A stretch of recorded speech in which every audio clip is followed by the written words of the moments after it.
பிள்ளைகள்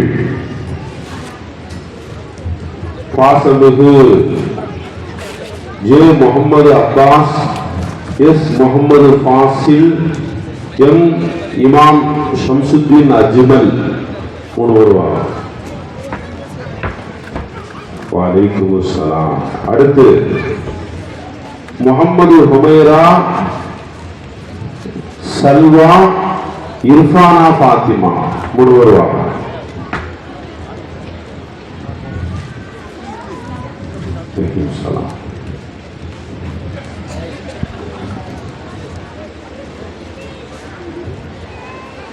அஸ்ஸலாமு அலைக்கும் வரஹ்மத்துல்லாஹி வபரகாத்துஹு. இவ்வளவு ஆழ்ந்த உறக்கம் இருக்கக்கூடாது. சலாம் சொன்னா அதுக்கு பதில் சலாம் சொல்லியே ஆகணும். நீங்க பதில் சலாம் சொல்லாம நான் பட்டிமன்றத்தை ஆரம்பிக்க மாட்டேன். அதனால இப்போ ஒரு தடவை உங்களுக்கு சலாம் சொல்ல போறேன். எல்லாரும் ரொம்ப சத்தமா பதில் சலாம் சொல்லணும். அந்த சத்தத்தை வச்சுதான் நீங்க எல்லாம் முடிச்சிருக்கீங்க, தூங்கல அப்படிங்கிறது எனக்கு தெரியும். அஸ்ஸலாமு அலைக்கும் வரஹ்மத்துல்லாஹி வபரகாத்துஹு. வசாரி இருக்கு. அல்ஹம்துலில்லாஹ். இன்னைக்கு நம்ம பிள்ளைங்க ரொம்ப விவரமா இருக்கிறாங்க. கொஞ்சம் யோசிச்சு பாருங்க. நாம சிறு பிள்ளைகளாக இருக்கும்போது 10 வயசுல நமக்கு என்ன விவரம் தெரியும்? இன்று 10 வயதாக இருக்கக்கூடிய பிள்ளைகளுக்கு எவ்வளவு விஷயம் தெரியுது? நாம நம்ம பிள்ளைகளை ஏமாற்ற முடியுமா இன்னைக்கு அப்படின்னு சொன்னா அவன் நம்மளை ஏமாத்திட்டு போயிடுவான். ஒரு அம்மா ஒரு பையனுக்கு ஒரு டேப்லெட், ஒரு மாத்திரை கொடுக்கணும். எப்படி கொடுக்கலாம் அப்படின்னு யோசிச்சு, இந்த பையன் ரொம்ப சேட்டைக்காரனாச்சே, அதனால இவரை எப்படி ஏமாத்தி அந்த மாத்திரையை கொடுத்துடணும் அப்படிங்கிறதுக்காக வேண்டி ஒரு 5 ஸ்டார் சாக்லேட் வாங்குச்சு. 5 ஸ்டார் சாக்லேட் தெரியுமா எல்லாருக்கும்? தெரியுது. வாங்கி அந்த 5 ஸ்டார் சாக்லேட்டுக்கு உள்ள அந்த மாத்திரையை வச்சு அதை ஒரு ரவுண்டா ஒரு பழம் மாதிரி செஞ்சிச்சு. சாக்லேட்டை பழம் மாதிரி செஞ்சு பையனை கூப்பிட்டு சொல்லிச்சு அந்த அம்மா, குற்றாலத்துல இருந்து உனக்கு ஒரு சூப்பர் பழம் வந்திருக்கு. குற்றாலம் தெரியுமா? குற்றாலம் தெரியுமா எல்லாருக்கும்? அங்க என்ன இருக்கு? குரங்கு இருக்கா, அருவி இருக்கா? அது நாங்க அருவியும் பார்த்துருக்கோம், குரங்கையும் பார்த்துருக்கோம். யார் யாருக்கு எது எது விருப்பமோ அதெல்லாம் பார்த்துக்குருவாங்க. சில பேருக்கு குரங்க பார்க்கறது விருப்பம், சில பேருக்கு அருவியை பார்க்கறதுல விருப்பம். அப்ப இந்த பையன் ரொம்ப சேட்டைக்காரனாச்சே அப்படின்னு சொல்லி, அப்பா குற்றாலத்துல இருந்து இந்த பழத்தை வாங்கிட்டு வந்துருக்கிறேன். ஏன்னா குற்றாலத்துல வித்தியாசமான பழங்கள்லாம் இந்த சீசன் நேரத்தில் கிடைக்கும். ரம்தான் ஒரு பழம் இருக்கு, கேள்விப்பட்டிருக்கீங்களா? சாப்பிட்டுருக்கீங்களா? எப்படி இருக்கும்? இருக்கும். எப்படி இருக்கும்? இருக்கும். அப்ப அந்த அம்மா அந்த பழத்தை கையில கொடுத்து அந்த ரூமுக்குள்ள போய் யாருக்கும் தெரியாம சாப்பிட்டு வந்துருன்னு சொல்லிச்சு. இந்த பையன் ரூமுக்குள்ள போனான். இந்த அம்மா வெளியில காத்துக்கிட்டு இருக்குது. எப்படி இந்த பையன் எந்த சாப்பிடுவான், மாத்திரைய சாப்பிடுவான்னு சொல்லி வெளியில காத்துக்கிட்டு இருக்குது. கொஞ்ச நேரம் கழிச்சு வெளியில வந்தான். இந்த அம்மா கேட்டாங்க, டேய்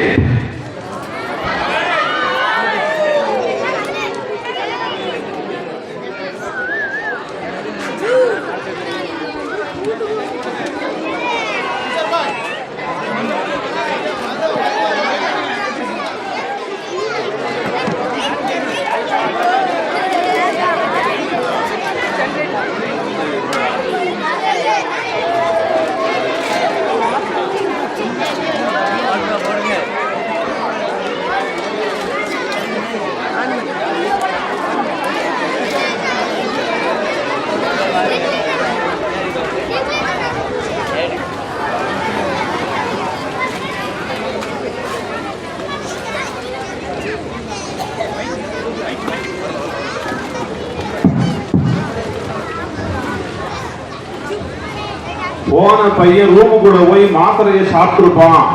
நாம ஏமாற்றி அவனுக்கு மாத்திரையை கொடுத்துட்டோம்னு சொல்லி வெளியில வந்தவன அந்த பையன் கேட்டுச்சு, டேய் மாத்திரையை சாப்பிட்டுட்டியான்னு கேட்டுச்சு. பழத்தை சாப்பிட்டுட்டியான்னு இருந்துச்சு கேட்டுச்சு. அந்த பையன் சொன்னா, பழத்தை சாப்பிட்டுட்டேன், கொட்டையை துப்பிட்டோம்னா. என்ன பண்ணிருக்கிற அந்த பையன்? சாக்லேட்டை சாப்பிட்டுட்டு மாத்திரை எடுத்து தனியா வச்சுட்டு வந்துட்டான். இந்த அம்மா நினைக்குது இந்த பையனை ஏமாத்திடலாம்னு. ஆனா பையன் அம்மாவை ஏமாத்திட்டான். நீக்குள்ள பிள்ளைங்க அப்படிதான் இருக்குது. நம்மை விட புத்திசாலிகளாக நம்முடைய பிள்ளைகள் இருக்கிறார்கள். அதனாலதான் இவ்வளவு சிறு வயதில் இவ்வளவு துணிச்சலோடு மைக்கில இத்தனை நபர்களுக்கு முன்னால் வந்து பேசக்கூடிய ஆற்றலை, தைரியத்தை நம்முடைய பிள்ளைகள் பெற்றிருக்கிறார்கள். வல்ல ரஹ்மான் நம்முடைய பிள்ளைகளை மார்க்கத்திலேயும் சிறந்தவர்களாக ஆக்கி வைப்பானாக. ஆமீன் சொல்லுங்களேன். நம்முடைய பிள்ளைகளை கல்வியிலே சிறந்தவர்களாக வல்ல ரஹ்மான் ஆக்குவானாக. ஒழுக்கத்திலேயும் கட்டுப்பாட்டிலேயும் மேலானவர்களாக நம்முடைய பிள்ளை செல்வங்களை வல்ல ரஹ்மான் ஆக்குவானாக. இப்போ பட்டிமன்றத்தினுடைய தலைப்பு மனித நேயம் இன்றைய காலகட்டத்திலே வாழ்கிறதா வீழ்கிறதா? மனித நேயம்னா என்ன? ஒரு மனிதன் இன்னொரு மனிதன் மீது படக்கூடிய அக்கறை, கவலை, பாசம், அன்பு, இது இன்றைய காலத்தில் இருக்கிறதா இல்லையா? நபிகள் நாயகம் ஸல்லல்லாஹு அலைஹி வஸல்லம் சொல்லுவாங்க, உன் பக்கத்து வீட்டுக்காரன் பசியோடு இருக்கின்ற போது நீ வயிறார சாப்பிட்டால் நீ உண்மையான முஸ்லிம் கிடையாது. அது இருக்குது. அந்த புள்ள பாயிண்ட் நான் சொல்லிட்டேன் போல, அந்த புள்ள நெஞ்ச பிடிக்கல. ஆத்தடி ஆலிம்சா இதேதான் சொல்றாவள, நீ திருப்பி ஒருக்க சொல்லிக்கல. நபி ஸல்லல்லாஹு அலைஹி வஸல்லம் சொல்றாங்க, உன் பக்கத்து வீட்டுக்காரன் பசியோடு இருக்கின்ற போது நீ வயிறார சாப்பிடக்கூடாது. சாப்பிட்டா நீ முஸ்லீம் கிடையாதுங்கிறாங்க. பக்கத்து வீட்டுக்காரன்னு சொன்னாங்களே, அந்த பக்கத்து வீட்டுக்காரன் முஸ்லீமா இருக்கணும்னு சொல்லல. அவன் முஸ்லீமா இருக்கலாம், முஸ்லீம் அல்லாதவனாக இருக்கிறான். அவன் நம்முடைய மொழி பேசக்கூடியவனாக இருக்கலாம், வேறு மொழி பேசக்கூடியவனாக இருக்கிறான். அவன் நம் நிறத்தில் இருக்கிறான், இன்னொரு வேறொரு நிறத்தில் இருக்கிறான், யாராகவும் இருக்கிறான். ஆனால் அவன் பக்கத்து வீட்டுக்காரனாக இருக்கின்ற போது, அவன் பசியோடு பட்டினியோடு இருக்கின்ற போது நீ வயிறார சாப்பிட்டால் நீ உண்மையான முஸ்லிம் கிடையாது என்று சொல்கிறார்கள். என்று சொன்னால் நான் மட்டும் வாழ வேண்டும் என்கின்ற வாழ்க்கை அல்ல, எல்லோரும் வாழ வேண்டும் என்கின்ற எண்ணத்திலே ஒரு மனிதன் இருக்க வேண்டும். அந்த எண்ணம் இன்றைய காலகட்டத்தில் இருக்கிறதா இல்லையா? ஒரு நேரத்தில் பக்கத்து வீட்டில் உள்ளவங்களுடைய சூழ்நிலைகளை பார்ப்போம். அவங்க சாப்பிட்டாங்களா? நம்ம வீட்டில் ஒரு நல்ல சாப்பாடு ஆக்கினா பக்கத்து வீட்டுக்கும் கொஞ்சம் கொடுப்போம். குறைந்தபட்சம் பக்கத்து வீட்டில் உள்ள சிறு பிள்ளைகளுக்காவது தேடி போய் கொடுப்போம். ஆனா இன்றைய காலம் எப்படி இருக்குது? ஒரு கணவர் மனைவிட்ட கேட்டிருக்கிறாரு, சைத்தூனு, அதாவது கற்பனைக்கு பேரை சொல்றேன், இங்க வேற ஏதாவது சைத்தூன் இருந்தா கோபப்படுகிறாரு. அதற்கு ஆலிம்சா நாங்கள் அப்படி கிடையாது. கற்பனை கதையில கணவர் கூப்பிடாரு, சைத்தூனு அப்படின்றாரு. என்னங்க, பெருநாள் அன்னைக்கு நீ ஒரு பிரியாணி வச்சு கொடுத்திய, அடடா அற்புதம், செமட்டஸ்ட், அந்த பிரியாணிய இன்னொரு தடவை சமைச்சு கொடுக்குறியா அப்படின்னு கேட்டாரு. செய்தும் சொல்லுச்சு, இன்னொரு தடவை சமைக்கிறது என்ன, பெருநாளைக்கு ஆக்கிற பிரியாணியே ஃப்ரிட்ஜுக்குள்ளே இருக்குது. பக்கத்து வீட்டுக்கு எங்க போய் கொடுக்க? நம்ம வீட்டு ஃப்ரிட்ஜ் குப்பை கூட மாதிரி இருக்குது. நேற்று வச்சது, அதுக்கு முன்னாள் வச்சது எல்லாம் இருக்குது. சட்னி பல கலர்ல வருது. மஞ்சள் கலர்ல இருக்குது, பச்சை கலர்ல இருக்குது, சிவப்பு கலர்ல இருக்குது. என்னம்மா இது, என்ன சட்னி? எல்லாமே தேங்காய் சட்னி தான். பிறகு ஒவ்வொரு கலர்ல இருக்குது. இது போன வாரம் வச்சது. ஃப்ரிட்ஜுக்குள்ள இருந்துச்சு. இதுக்கு போன மாசம் வச்சது அதுவும் ஃப்ரிட்ஜுக்குள்ள இருந்துச்சு.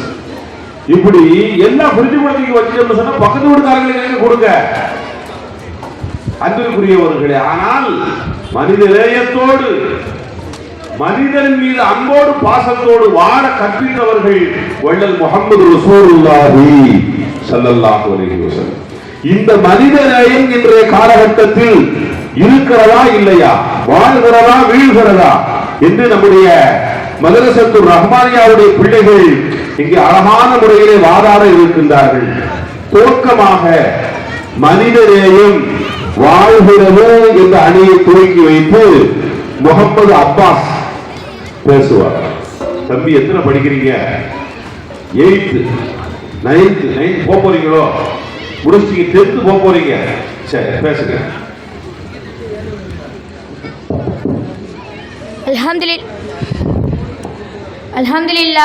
அல்ஹம்துலில்லாஹி ரப்பில் ஆலமீன் வஸ்ஸலாத்து வஸ்ஸலாமு அலா சய்யிதினா முஹம்மது வஆலிஹி வஸஹ்பிஹி அஜ்மாயின். அளவற்ற அருளாளன் நிகரற்ற அன்புடையமாகிய எல்லாம் அல்லாஹ்வின் திருநாமத்தால் என்னொரு ஆரம்பம் செய்கிறேன். மார்க்கத்தின் ஒளிவிளக்கே, வீரத்தின் விளைநிலமே, வான்முறையில் நடக்கும் தங்கமே, மனிதநேயம் காக்க அந்த மாநபி ஸல்லல்லாஹு அலைஹி வஸல்லம் அவர்கள் வாரிசான நடுவர் அவர்களே, சத்தியத்தை தயங்காமல் உரைக்க வந்திருக்குமே அணிய வீரர்களே, அசத்தியத்தை உண்மைக்கு புறமான கருத்துக்களையும் மனிதநேயம் இல்லாமல் பேசுவதற்கு எதிரணி டம்மி பேச்சாளர்களே, இன்று உலகில் மனிதநேயம் வாழ்கிறதா வீழ்கிறதா என்ற தலைப்பில் வாழ்கிறதே. நடுவர் அவர்கள் கூறும் இறுதியான தீர்ப்பை காது குளிர கேட்க வந்திருக்குமே ஆத்ருவால் ஜமாத்தார்களே, தாய்மார்களே, சகோதர சகோதரிகளே, சகோதர சகோதரிகளே, உங்கள் அனைவருக்குமே இதயம் கணிந்து சலாத்தை தெரிவித்துக் கொள்கிறேன். அஸ்ஸலாமு அலைக்கும் வரஹ்மத்துல்லாஹி தஆலா வபரகாத்துஹு. வ அலைக்கும் ஸலாம். அன்பான நடுவர் அவர்களே, இந்த உலகில் மனிதநேயம் இருக்குதா இல்லையான்னு கேட்டா மனிதநேயம் இருக்குதுன்னு சொல்றதான் அறிவாளிகளின் சொல்லக்கூடிய பதில். மனிதநேயம் இல்லைன்னு முட்டாள்கள் தான் சொல்லுவாங்க. நடுவர் அவர்களே, இப்போ உங்களுக்கு தெரிஞ்சிருக்குன்னு நினைக்கிறேன் யார் அறிவாளி யார் முட்டாள்னு. ஆனால் நீங்கள் மட்டும் அந்த முட்டாள்களின் பேச்சாளர்களை கேட்டு அவங்க பக்கம் தீர்ப்பு கொடுத்தீங்கன்னா எங்க ஊர் மக்களுக்கு நீங்கள் யாருன்னு தெரிஞ்சிருவீங்க, பார்த்துக்கோங்க. அதனால எங்க ஊர் மக்கள் உங்களை அறிவாளின்னு சொல்றதா இல்லைன்னு சொல்றதான் உங்க கையில தான் இருக்குது. கொஞ்சம் யோசித்து முடிவெடுங்கள். சரி, நான் விஷயத்துக்கு வரேன். நடுவர் அவர்களே, இந்த உலகத்துல மனுஷங்க இருக்கிற வரைக்கும் மனிதநேயம் வாழ்ந்துகிட்டே தான் இருக்கும். அந்த காலத்திலிருந்து இந்த நவீன காலம் வரைக்கும் மனித நேயத்துக்காக எதிராக சில சம்பவம் நடந்தாலும் மனிதநேயம் வாழ்ந்துகிட்டு தான் இருக்குது, அழிந்து போகல. இன்னும் உலகத்தில் மனிதநேயம் வாழ்ந்துகிட்டு தான் இருக்குன்னு என்னால் ஏராளமான உதாரணங்கள் சொல்ல முடியும். நடுவர் அவர்களே, வரிசையாக அடுக்கிறேன் கேளுங்கள். உங்கள் பக்கத்திலே 3 முட்டாள் பேச்சாளர்கள் இருக்கிறாங்களே, உங்களை ஏதாவது ஒன்று செஞ்சு உங்கள் கவனத்தை திரைப்ப நினைப்பாங்க. கொஞ்சம் உஷாரா இருந்து நான் சொல்ற பாயிண்ட் நோட் பண்ணுங்க. ஓகேயா நடுவர் அவர்களே? ஓகேப்பா, ஓகே. எழுதிக்கிட்டே தான் பாருங்க, நீ சொல்லிக்கிட்டே நான் எழுதிக்கிட்டே இருக்கிறேன். 2004 வருஷம் டிசம்பர் மாதம் 26ஆம் தேதி வந்த சுனாமியை பற்றி தெரியும். அந்த சுனாமியில் பாதிக்கப்பட்ட மக்களுக்கு ஜாதி மரம் நிறம் மொழி எந்த ஒரு பாகுபாடு பார்க்காமல் நம்ம சமுதாயம் உதவிச்சே, அது மனிதநேயம் இல்லையா?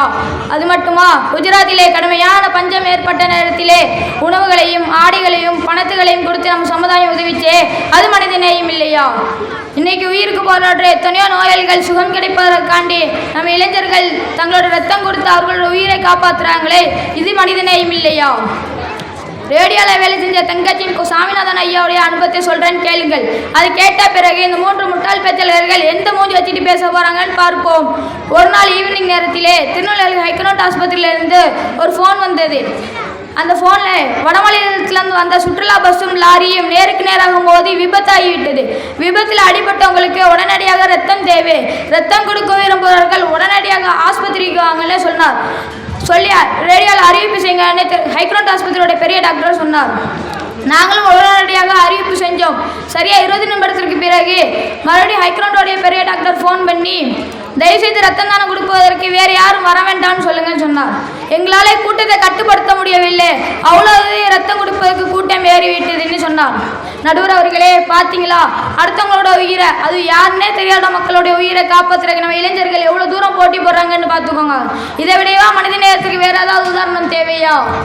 நடுவர் அவர்களே, இவங்க மனிதநேயம் இல்லைன்னு ஒப்பாரி வைக்கிறாங்களே, அது ஏன் தெரியுமா? எனக்கு ஒரு குட்டி கதை ஞாபகம் வருது, அது சொன்னால் கரெக்டாக இருக்கும்னு நினைக்கிறேன். கதையை கேட்போம்.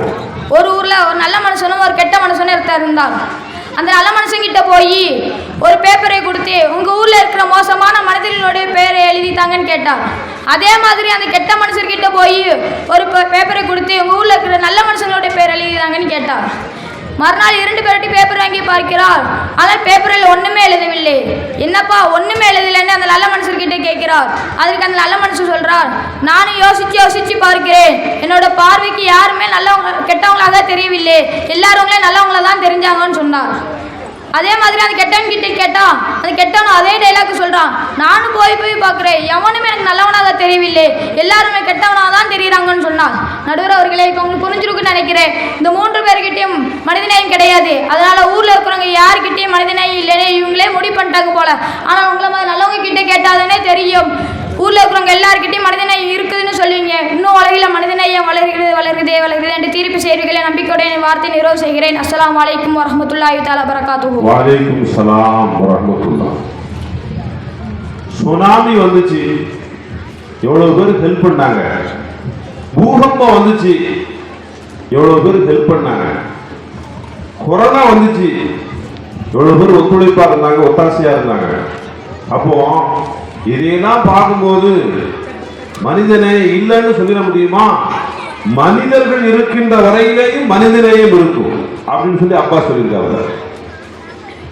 சொல்லிட்டாப்புல இப்படி தீர்ப்பு கொடுத்தாக்கா நீங்க நல்லவங்கன்னு சொல்லுவாங்க. மாத்தி சொன்னீங்க உங்களை முட்டாளுன்னு சொல்லிடுவாங்க, அந்த கூட்டத்துல சேர்த்துருவாங்க அப்படின்னு சொல்லி ஒரு மிரட்டல் வேற. பொதுவாக இந்த பட்டிமன்றத்துல ஒரு டீம்ல ஆணு, இன்னொரு டீம்ல பெண்ணு, இப்படி பேசினா கொஞ்சம் சுவாரஸ்யமா இருக்கும். ஏன்னா இந்த 2 பேரும் எப்பவுமே சண்டை போட்டுக்கிட்டே இருக்கக்கூடிய பிறவிகளாக அல்லாஹ் தஆலா ஆக்கிட்டான் போல.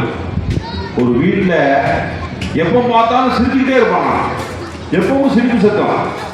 பக்கத்து வீட்டுக்காரங்க கொஞ்சம் பொறாம, என்னடா இது எப்ப பார்த்தாலும் அந்த வீட்டுல ஒரே சிரிப்பா இருக்குது, நம்ம வீட்டுல அப்படி ஒரே சிரிப்பு இல்லையே, எப்படி அப்படின்னு சொல்லி அவங்க விசாரிச்சுக்கலாம். டேய், உங்க வீட்டுல எப்ப பார்த்தாலும் சிரிப்பு சத்தம் கேட்டுக்கிட்டே இருக்க, எப்படிடா? இவன் சொல்லுறான், அது ஒண்ணும் இல்ல மாப்பிள்ள, எனக்கு என் பொண்டாட்டிக்கு அடிக்கடி சண்டை வரும். எதையாவது பாத்திரத்தை தூக்கி எரிவா, பட்டுருச்சுன்னா அவ சிரிப்பா, படலன்னா நான் சிரிப்பேன். குடும்பம் எப்படி சிரிப்பா சிரிக்கிட்டு வர. பொதுவாக ஒரு ஆண் பெண் அப்படின்னு சொன்னா அதுல ஒரு எதிர்ப்பு, அந்த மனப்பான்மை வரத்தான் செய்யும். யதார்த்தமாகவே ஆணுக்கு வேறு அமைப்பு, பெண்ணுக்கு வேறு அமைப்பில் அல்லாஹ் தஆலா மூளையிலையும் வித்தியாசத்தை வச்சிருக்கிறான், சிந்தனையிலையும் வித்தியாசத்தை வச்சிருக்கான், உடல்லையும் அல்லாஹ் தஆலா வித்தியாசத்தை வச்சிருக்கான். ஒரு ஸ்கூல்ல பரீட்சை பேப்பர் கொடுத்துருக்காங்க. பரீட்சை பேப்பரை வாங்கின ஒரு பொம்பளை புள்ள ஓட அழுது, நம்ம பேர் இருக்கிறான சிரிக்கே இருந்துருக்கான். வாத்தியார் பார்த்துருக்கிறாரு, இந்த பொம்பளை புள்ள அழுகுது, இந்த பையன் சிரிக்கிறான். ஒருவேளை இந்த பொம்பளை புள்ள ஃபெயில் ஆக இருக்குமோ, ஒருவேளை இந்த பையன் 100க்கு 100 மார்க் வாங்கியிருப்பானோ அப்படின்னு சொல்லி முதல்ல அந்த பொம்பளை பிள்ளை கூப்பிடுறாரு. ஏமா அழுகிற, கொண்டாமா பேப்பர்னு பார்த்தா 95 மார்க் வாங்கிருக்கு. 95 மார்க். 95 மார்க் எடுத்துருக்கிறீங்க, ஏமா அழுகுற? சார் 100 மார்க்குக்கு எழுதுன சார், 5 மார்க்கு போயிடுச்சு சார், அதான் அழுதுட்டு இருக்கிறாங்க.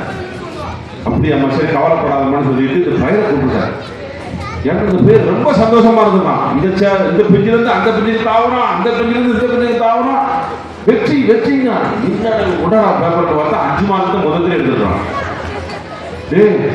5 மார்க் தான் எடுத்துட்டு இதுக்கான இவ்வளவு சந்தோஷமா இருக்க, ஒண்ணுமே எழுதல, இந்த 5 மார்க் எப்படி வந்துச்சுன்னு தெரியல, வெரி ஹாப்பின்னு இருந்தான். அப்ப ஆண் சிந்திப்பது வேறு, பெண் சிந்திப்பது வேறு, சிந்தனை வித்தியாசம் உண்டு. அந்த அடிப்படையில இங்கே வாழ்கிறது என்று ஆண்கள் பேசினால் வீழ்கிறது என்று பெண்கள் பேசுகிறார்கள். அந்த வீழ்கிறது என்கின்ற அணியினுடைய பேச்சாளராக முகம்மது குமைலா இப்ப 2ஆ முடிச்சிருக்கிறாங்க. இன்ஷா அல்லாஹ் வரக்கூடிய வருஷம் 3ஆ போறாங்க. அவங்களுக்காண்டி மைக்கில் எங்க வச்சிருக்காங்க, தரையோட வச்சிருந்து கொண்டாங்க.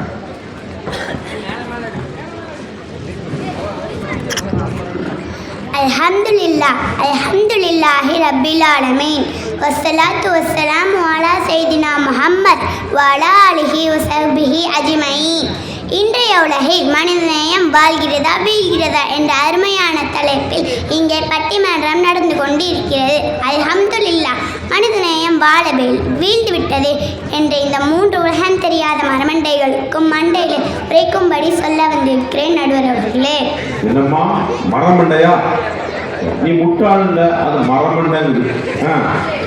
இந்த அவைக்கு சுவையாக வீற்றிருந்து எங்களின் சத்திய கருத்துக்களை கேட்டறிந்து எதிர் அணி மரமண்டைகள் மீது தோல்வியை விட்டறிந்து நியாயமாக நீதியாக மனிதநேயம் வீழ்கிறது என்று தீர்ப்பு வழங்குவதற்காக காத்திருக்கும் அறிவின் அங்கம் வடஹரித்தான் நடுவர் சாகுல் ஹமீத் ஹல்ரத் அவர்களே. உலக நடப்பு தெரியாமல் ஏதோ உலர வந்திருக்கும் எதிரணியின் வளரல் மன்னன்களே, இவங்க செய்யக்கூடிய மனிதநேயம் அல்லாத அடாவடித்தனங்களை அடுக்க இருக்கும் எனது அணியின் வீராங்கனைகளே மற்றும் ஆத்துறை இளைஞர்களே, வருங்கால ஹாஜிமார்களே, ஹாஜியாக்களே, உங்கள் அனைவருக்கும் என் சலாத்தை காணிக்கையாக்கி என் வாதத்தை துவங்குகிறேன். அஸ்ஸலாமு அலைக்கும் வரஹ்மத்துல்லாஹி வபரகாத்துஹு. நடுவர் அவர்களே, எதிரணி மரமண்டைகள் 3 பேரும் என்னமோ எல்லாம் தெரிஞ்ச மாதிரி பேச வந்துட்டாங்க. முன்ன பின்ன பேப்பர் படிச்சிருந்தா தானே உலகத்தில் என்ன நடக்குதுன்னு தெரியும். பேப்பர் விரிச்சு வெறும் பேப்பர் படிக்கிற இப்போ எல்லாம் செல்போன்ல தான் பார்த்துட்டு இருக்காங்க. நீ பேசுமா?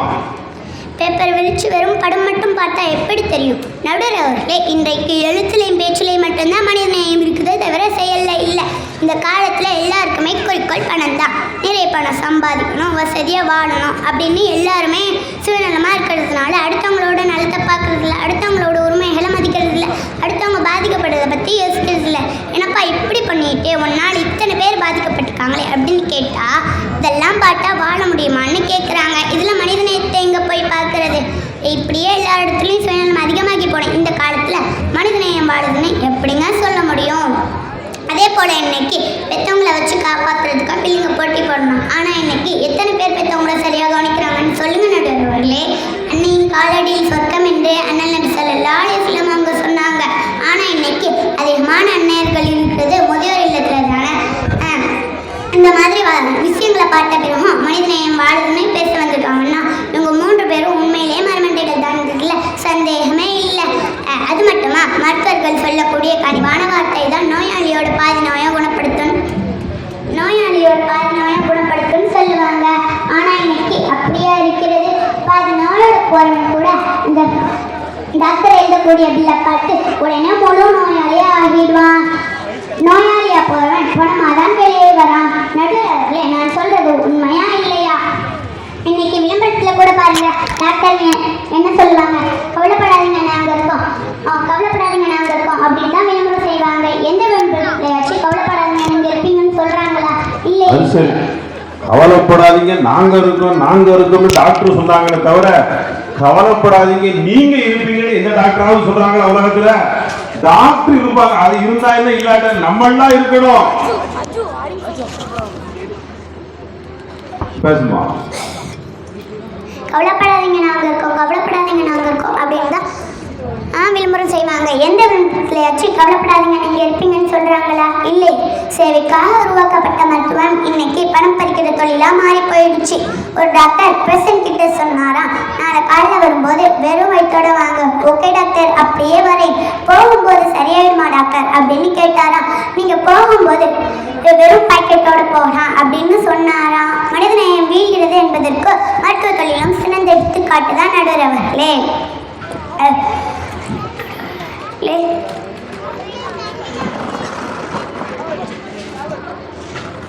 ஒரு கவிஞன் இப்படி பாடினான்: வானத்தை பார்த்தேன், பூமியை பார்த்தேன், ஆனா மனுஷனை இன்னும் பார்க்கலையே. நடுவர் அவர்களே, 6 உடைய மனிதனே இல்லை, மனிதநேயம் மட்டும் எங்க இருக்க போகுது? சுவர் இருந்தால் தானே சித்திரம் வரைய முடியும். மனிதன் இருந்தால் தானே மனிதநேயம் இருக்க முடியும்.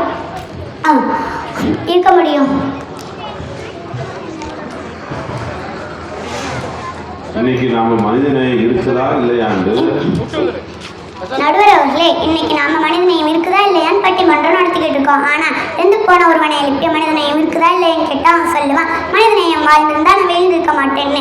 இன்னைக்கு மனிதநேயம் இல்லாமல் போனதுனால தான் அதிகமான கொலைகளும் அநியாயங்களும் நடக்கிறதா நாம விளங்கணும். நடுவர் அவர்களை இன்னொரு விஷயத்தையும் கவனிக்கணும். இன்னைக்கு நாம இல்லை இந்த உலகத்தில் மனிதநேயம் இருக்குதா இல்லையான்னு பட்டிமன்றம் நடத்திக்கிட்டு இருக்கோம். ஆனால்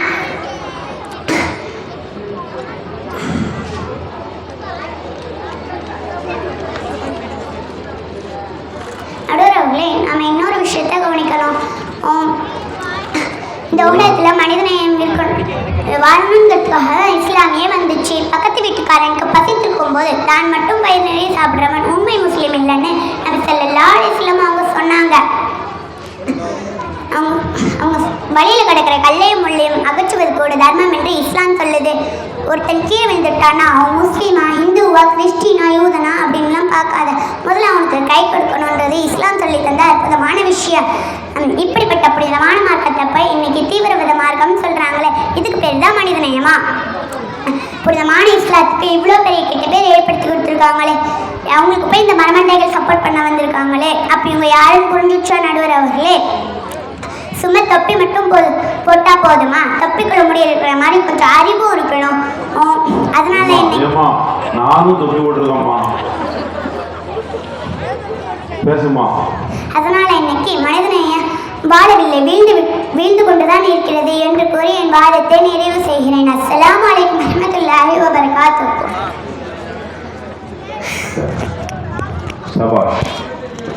அதாவது பேச வேண்டிய ஆள் வேற, அதுக்கு விளக்கம் சொன்னாங்க. முதல்ல ரமீஸ் பானு தான் பேச வேண்டியது. ஆனா திடீர்னு அந்த இடத்துல இன்னொரு ஆள் பேசணும், அதுக்கு அசந்து பிடிச்ச ஆளுதான் குமேரா. 2-3 நாளைக்கு கூட இவ்வளவு தூரம் மனப்பாடம் பண்ணி ஒரு சபையில வந்து ஒரு பட்டிமன்றத்துல ஒரு விஷயங்களை சொல்லுதுன்னு சொன்னா உள்ளபடியே வருங்காலத்துல மிகச்சிறந்த ஒரு கல்வியாளராக, பேச்சாளராக குமேரா இந்த ஆத்தூரில் மட்டுமல்ல அகிலம் முழுவதும் பேசப்படக்கூடிய ஒரு சிறந்த கல்வியாளராக வருவார். அல்லாஹ் அப்படி உருவாக்கி தந்தல் புரிவானாக. அழகா சொன்னாங்க, எங்க மனிதநேயம் இருக்குது. அப்பாஸ் பேசும்போது சொன்னாப்புல சுனாமியில எவ்வளவு பேர். ஒரு புருஷன் வீட்டுல இருக்கிறாரு, மனைவி சொல்லுச்சு, ஏங்க சுனாமி வருது, சுனாமி வருதுன்னு. அந்த ஆள் பார்த்தாரு, நம்ம ஊருக்கும் கடலுக்கு ரொம்ப தூரமாச்ச, இங்க எப்படி சுனாமி வரும் அப்படின்னு யோசிச்சுட்டே இருக்காரு. இவருடைய அக்கா வீட்டுக்குள்ள வருது. இந்த பெண்ணுக்கு நாத்துனா வந்து என்ன சொல்லுவீங்க? எடுத்து கொடுத்துருக்கேன். மச்சி வருது, மச்சி வருது, சுனாமி வருது.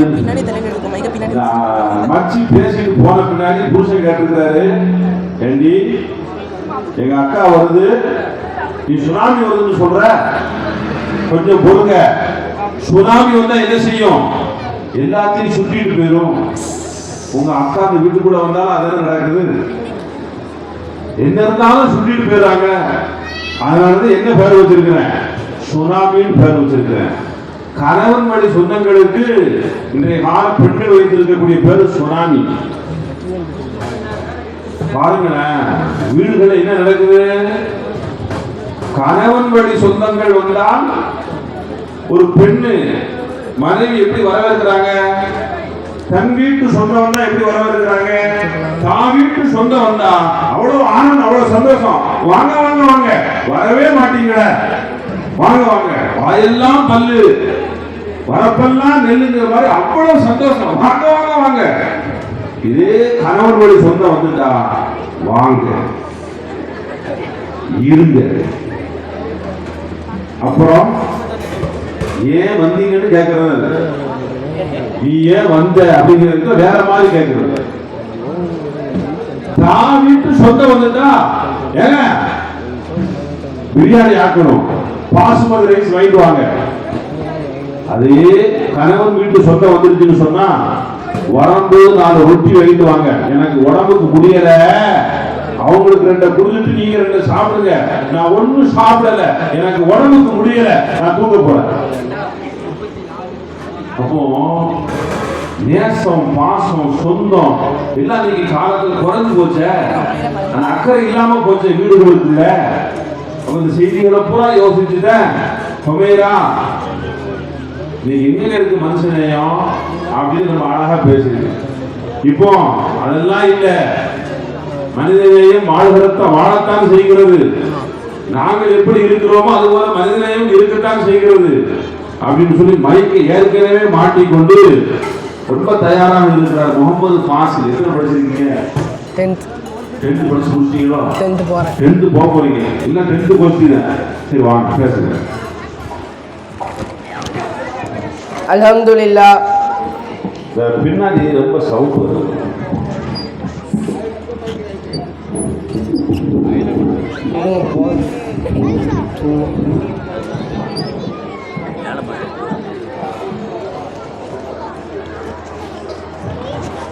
அல்ஹம்துலில்லாஹ் வஸ்ஸலாத்து வஸ்ஸலாம் அலா ரசூலில்லாஹ் வலா அலிஹி வஸஹ்பிஹி அஜ்மஈன்.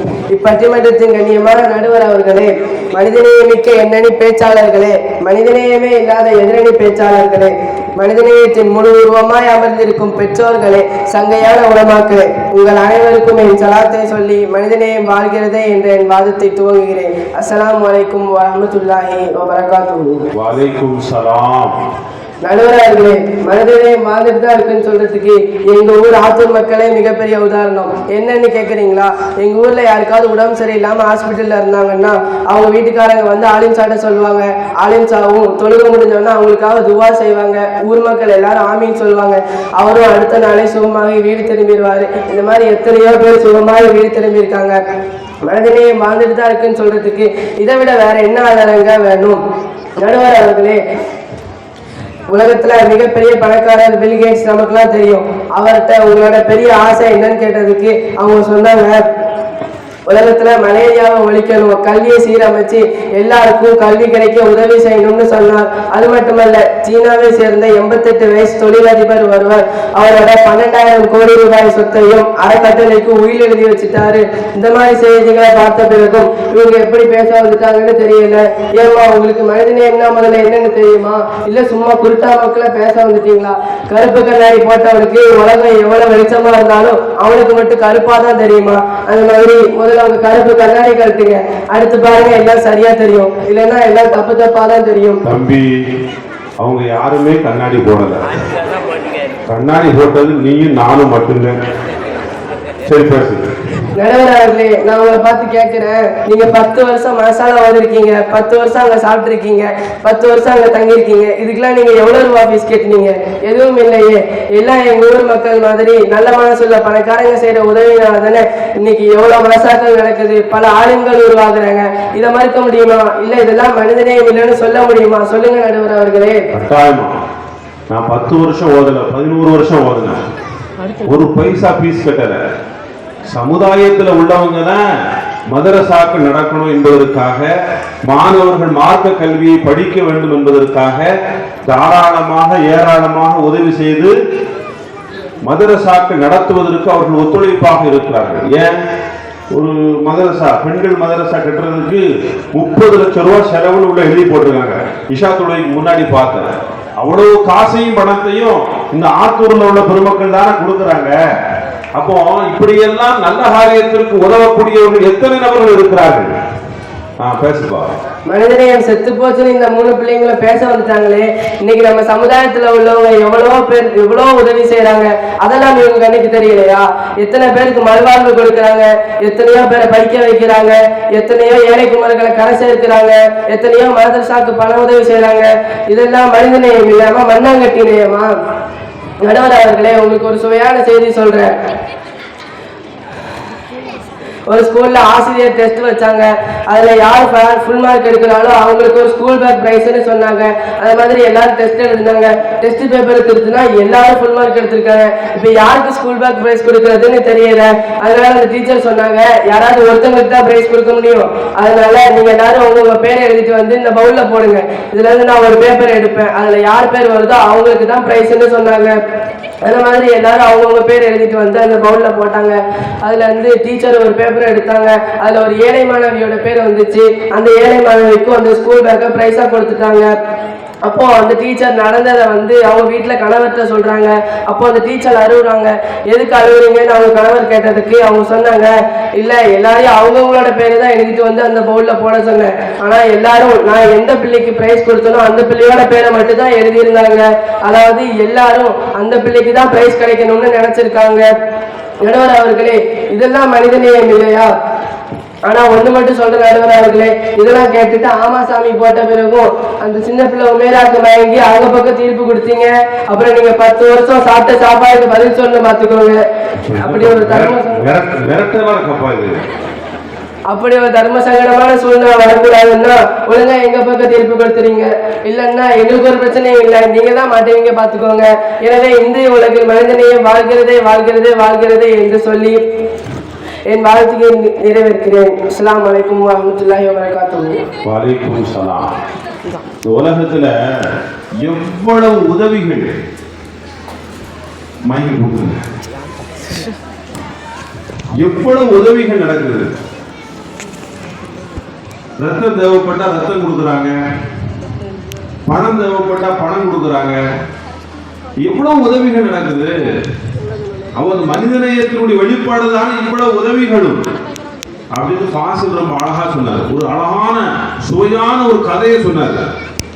எல்லா பிள்ளைகளும் அந்த ஏழை பிள்ளையினுடைய பெயரை எழுதி போட்டு அந்த பிள்ளைக்கு பரிசு கிடைக்க வேண்டும் என்று எண்ணினார்கள். ஒரு ஸ்கூல்ல ஒரு சார் கேட்டாராம், எப்படி சாப்பிட்டால் ருசிக்கும், எப்படி சாப்பிட்டால் ருசிக்கும், டேஸ்டா இருக்கும். ஒரு பையன் சொன்னா, ரொட்டியும் பாலும் சாப்பிட்டால் ரொம்ப டேஸ்டா இருக்கும். இன்னொரு பையன் சொன்னா, ரொட்டியும் தேனும் சாப்பிட்டால் ருசியாக இருக்கும். இப்படி ஒவ்வொரு விதமாக ஒவ்வொரு பிள்ளைகளும் சொல்லும் போது ஒரு பையன் எந்திரிச்சு சொன்னா, பகிர்ந்து சாப்பிட்டால் ருசிக்கும், பக்கத்துல உள்ளவர்களுக்கு கொடுத்து சாப்பிட்டா ருசிக்கும் அப்படின்னா. அப்போ இந்த சிந்தனைகள் இன்றைய காலத்தில் இருக்கத்தானே செய்கிறது. அதே மாதிரி இன்னொரு ஸ்கூல்ல ஒரு வாத்தியார் கருதுகிறாரு, 5 லட்டு இருக்குது. எத்தனை லட்டு? 5 லட்டு 6 பேருக்கு கொடுக்கணும். எப்படி கொடுக்கலாம்? எப்படி கொடுக்கலாம்? எல்லாரும் கொஞ்சம் கொஞ்சம் பிச்சு பிச்சு எடுத்து இன்னொரு லட்டை உண்டாக்கி கொடுத்துருக்காங்க. பாசில் அழகா சொல்றாங்க. அப்போ சார் சொன்னாங்க, லட்டை பிக்க கூடாது, எப்படி கொடுக்கலாம். ஒரு பையன் எழுதி சொன்னா, சார் எத்தனை லட்டு இருக்குது? 5 லட்டு. எத்தனை பேர் இருக்கிறாங்க? 6 பேர் இருக்கிறாங்க. எத்தனை பேருக்கு? 5 லட்டை 6 பேர் கொடுக்கணும். அப்படியா? ஒரு ஆளை காலி பண்ணிடலாமா? இருந்தா தான் அடுத்த ஆளாள் கொடுக்கணும். ஒருத்தரை காலி பண்ணிட்டோம்னு சொன்னா இப்ப எத்தனை லட்டுங்க? 5 லட்டு 5 பேர் கொடுத்து போயிட்டே இருக்காங்க.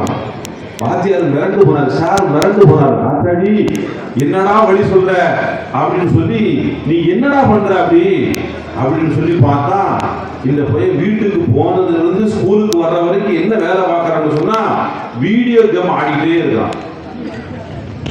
வீடியோ கேம் ஆட நம்ம என்ன நினைக்கிறோம், நம்ம பிள்ளைங்க வீட்டுல சும்மா தானே இருக்குது, வெயில சுத்தாம வெளியில போகாம தீய நண்பர்களோட பழகாம வீட்டுல இந்த வீடியோ கேம் பார்த்துக்கிட்டே செல்போனை விளையாடிக்கிட்டே இருக்கட்டும் சொல்லி நினைச்சு நம்ம செல்போனை கையில கொடுக்குறோம். அந்த செல்போன்ல அவன் என்ன விளையாடுறான்? பப்ஜி விளையாடுறான். வேற என்ன பாருங்க, ஃப்ரீ ஃபயர். இந்த பேரை கைப்பற்றியா உங்களுக்கு எதிர்நீச்சல் தான் தெரியும். அதுலயும் பாருங்க, ஒரு ஊர்ல ஒரு பொம்பளை பசங்க அழுதுட்டே இருக்கு. என்னம்மா? ஒருத்தன் அந்த சீரியல்ல எம்மாஏன்னு சொல்லுவான், அவன் செத்துட்டான். உங்க வீட்டுல உங்க மாமனார் சக்கராத்து ஹால் இருந்தார், அவருக்கு சாப்பாடு கொடுத்தியாமா? அவரு கிடக்காரு, நல்லா நடிப்பான், எதிர்நீச்சல்ல, அவன் செத்துட்டான. அப்போ குணசேகரனாகும் வாழ்கிறது மனிதன். சரி, குணசேகரன், தேங்க்யூ ஃபார் இன்ஃபர்மேஷன். அப்போ ஃப்ரீ ஃபயர் வேற என்ன பாருங்க கேம்ல? ஈவன் ஒன்று இருக்கு சார், ஈவன். அந்த பேர்லாம் நமக்கு தெரியாது. அப்போ இப்படிலாம் கேம் ஆடுறாங்க. இந்த கேம்ல எந்த விஷயம் சொல்லி கொடுக்குறாங்க அப்படின்னு சொல்லி எதையாவது கவனிச்சிருக்கீங்களா? அந்த கேம்ல என்னன்னு சொன்னா, இந்த ரூம்ல ஒருத்தர் இருக்கான், இன்னொரு பக்கத்து ரூம்ல ஒருத்தர் இருக்கான். இவன் காதல ஒண்ண மாட்டிருக்கான், அவன் காதல ஒண்ண மாட்டிருக்கான். இவன் சொல்றான், ப்ரோ சுடு ப்ரோ, ப்ரோ அங்க ஓடுற அவரை சுடு ப்ரோ, இங்க ஓடுற ப்ரோ ப்ரோ சுடு ப்ரோ. இவன் துப்பாக்கி எடுத்து அந்த கேம்ல சுட்டுக்கிட்டே இருக்கான். இத பார்த்து பார்த்து பார்த்து இவன் மண்டையில என்னதான் அந்த சிந்தனை தான் இருக்குது. அடுத்தவனை காலி பண்ணணும், அடுத்தவனை தீர்த்து கட்டணும். நீங்க உள்ள பிள்ளைங்க பைக்கில் எவனாவது மெதுவா போறானா, காரணம் என்னன்னு சொன்னா அவன் கேம்ல என்னதான் ஆடுறான், கார் ரேஸ், பைக் ரேஸ் தான் ஆடுறான். அப்ப அவன் மண்டையில என்ன ஏறி நிக்குது, அவன் மூளையில என்ன இன்ஃபர்மேஷன் இருக்குன்னு சொன்னா வாகனம்னா வேகமாத்த ஓட்டணும். அதனால ஒருத்தர் எழுதுனா 100ல போகாதடா 108ல போயிருவார். ஒருத்தர் அழகா எழுதுனா யமஹாவிற்கும் ஹோண்டாவிற்கும் பந்தயம், யமஹாவிற்கும் ஹோண்டாவிற்கும் பந்தயம், ஆம்புலன்ஸ் ஜெயித்ததுன்னு எழுதுனா. நீ போறானா இல்லையா? காரணம் என்னன்னு சொன்னா அந்த வீடியோ கேம். அருமையானவர்களே, அப்போ அந்த சிந்தனைகள் அல்லாமல் மனிதன் மனிதநேயத்தோடு வாழ வேண்டும். அப்படி வாழ்கின்ற போதுதான் மனிதன் நிம்மதியாக வாழ முடியும் அப்படிங்கிற கருத்தை ரொம்ப அழகா முகமது ஃபாசில் சொன்னார். இப்ப அதுக்கு அடுத்து இல்லைங்க, மனிதநேயம் வீழ்கிறது என்று சல்வா எத்தனை படிக்கிறீங்க? 8 போறாங்க பேச.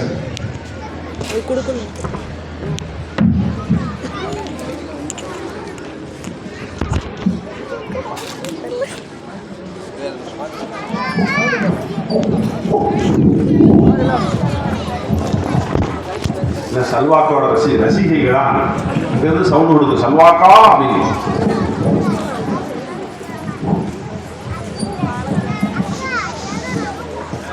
இப்பட்டிமன்றத்தை சீரும் சிறப்புமாக நடத்தி கொண்டிருக்கும் கண்ணியமிக்க நடுவர் அவர்களே, சங்கையான உலமா பெருமக்களே, அன்பான பெற்றோர்களே, என் போன்ற மாணவ கண்மணிகளே, உங்கள் அனைவருக்கும் என் இஸ்லாத்தின் காணிக்கையான சலாத்தை சொல்லி என் வாதத்தை ஆரம்பம் செய்கின்றேன். அஸ்ஸலாமு அலைக்கும் வரஹ்மத்துல்லாஹி வபரகாத்துஹு. வலைக்கும் சலாம். நடுவர் அவர்களே, எனக்கு முன்னால் பேசிய அப்பா சொன்னேன், சுனாமி வந்துச்சு, ஆட்டுக்குட்டி வந்துச்சு, பூனைக்குட்டி வந்துச்சு, அப்ப எல்லாரும் உதவி செஞ்சாங்க, இதெல்லாம் மனிதனையே இல்லையான்னு கொதிச்சாரு. நடுவர் அவர்களே, அந்த சுனாமியோட ஒரு பக்கம் மட்டும்தான் அவர் பார்த்திருக்காரு போல. சுனாமியோட மறுபக்கம் என்ன தெரியுமா? இவங்கள மாதிரி ஒரு சில மனிதநேயம் இல்லாதவங்க அந்த சுனாமில சிக்கி இறந்து கிடக்கிறவங்களோட நகைகளை திருடினாங்க. மோதிரம் வரலன்னு வரலையே வெட்டி எடுத்தாங்க. வசூலிக்கப்பட்ட பணத்தை பாதிக்கப்பட்ட மக்களுக்கு கொடுக்காம சுருட்டினாங்க. இப்படி எக்கச்சக்கமான அநியாயங்கள் பண்ணினாங்களே, இதுக்கு பேதான் மனிதநேயமா? சும்மா சுனாமியில பாதிக்கப்பட்ட மக்களுக்கு நாங்க உதவி பண்ண போறோம்னு கொஞ்சம் பேர் காசை வாங்கிட்டு போனாங்க. சுனாமி சுட்டுச்சோ சுட்டலையோ இவன் பணத்தை பூரா சுட்டிட்டான். அப்படி உலகத்துல நிறைய நடக்கத்தான் செஞ்சு பேசுமா. சும்மா மயக்கு கடிச்சதுன்னு வாய்க்கு வந்தபடி அடிச்சிடக்கூடாது. என்ன நீங்க அடிச்சு விடுறதெல்லாம் பார்த்து ஏமாந்து போறதுக்கு எங்க நடுவர் என்ன உங்களை மாதிரி முட்டாள்னு நினைச்சீங்களா? எங்க நடுவர் அறிவு சுரங்கம், புத்தியின் சிகரம். என்னையவே டார்கெட் பண்ணி எல்லாரும் பேசுறாங்க. அறிவு சுரங்கம், புத்தியின் சிகரம், அவங்களெல்லாம் அவ்வளவு ஈஸியா ஏமாற்ற முடியாது. அறிவு சுரங்கம் புத்தி யாரு? நடுவர் நான் தானா? சரி. அறிவு சுரங்கம், புத்தியின் சிகரம், அவங்களெல்லாம் அவ்வளோ ஈஸியாக ஏமாற்ற முடியாது. அதனால கொஞ்சம் பார்த்து பேசுங்க. என்ன நடுவர் அவர்களே, பாவம் ஒரு பக்கம் பழி ஒரு பக்கம்னு சொல்லுவாங்களே, கேள்விப்பட்டிருக்கீங்களா? பாவம் செய்கிறது ஒருத்தன், ஆனால் தண்டனை அனுபவிக்கிறது இன்னொருத்தவன். சில அடித்து சுதந்திரமாக பறக்க வேண்டிய எத்தனையோ பறவைங்க இன்னைக்கு ஜெயிலில் இருக்காங்க. ஜெயிலில் இருக்க வேண்டிய எத்தனையோ பேர் இன்னைக்கு சிம்மாசனத்தில் இருக்காங்க. ஒரு கதை ஒன்று சொல்லுவாங்க. வயசான ஒரு தாத்தா மேலே சுவர் விழுந்து அவர் இறந்து போயிட்டார். உடனே அந்த சுவரை கட்டின கொத்தனார் மேலே கோர்ட்டில் கேஸ் போட்டாங்க. அதுக்கு அந்த கொத்தனார் என் மேலே தப்பு இல்லை, மண்ணையும் சிமெண்டையும் குலைச்சவன் தான் தப்பு செஞ்சுட்டான் அப்படின்னு சொன்னான். உடனே அவன் மேலே கேஸ் போட்டாங்க. அதுக்கு அவன் என் மேலே தப்பு இல்லை, தண்ணீர் ஊத்துற பானையின் வாய் ஆகலாம், அதனால தான் இப்படி ஆயிடுச்சுன்னா. உடனே பணக்காரன் மேலே கேஸ் போட்டாங்க. அதுக்கு அந்த பணக்காரன் நான் பானையை ஒழுங்காக தான் செஞ்சுட்டு இருந்தேன், ஒரு நாட்டியக்காரி அந்த வழியாக போனான், அவளை பார்த்தேன், அதனால தான் இப்படி ஆயிடுச்சு, அதனால இதுக்கு அவள் தான் காரணம்னு சொன்னான். அது அடுத்து அந்த நாட்டியக்காரி மேலே கேஸ் போட்டாங்க. அதுக்கு அவன் நான் வனான்ட்ட துணி துவைக்க கொடுத்துருந்தேன், அதை வாங்குறதுக்காக தான் அந்த வழியாக போனேன் அப்படின்னு சொன்னான். அதுக்கு பிறகு அந்த வனான் மேலே கேஸ் போட்டாங்க. அதுக்கு அவன் நான் சலவை சிறக்கல் மேலே ஒரு முனிவர் தவம் செஞ்சுக்கிட்டு இருந்தார், வேணும்னா அவர்கிட்ட கேளுங்க அப்படின்னு சொன்னான். அவர்கிட்ட கேட்கும்போது அவர் அமைதியாக இருந்தார். உடனே அந்த ஆள் தான் கொண்டு இருப்பாருன்னு அவர் மேலே கேஸ் போட்டு அவரை ஜெயிலில் அடிச்சிட்டாங்க. பார்த்தீங்களா நடுவர் அவர்களே, தப்பு செஞ்சது யாரோ ஆனால் தண்டனை கிடைச்சது யாரோ. நிதியை கொடுத்து நீதியை வாங்குற காலம் இது. இந்த காலத்தில் மனிதனுக்கு எங்கே எதிர்பார்க்க முடியும்?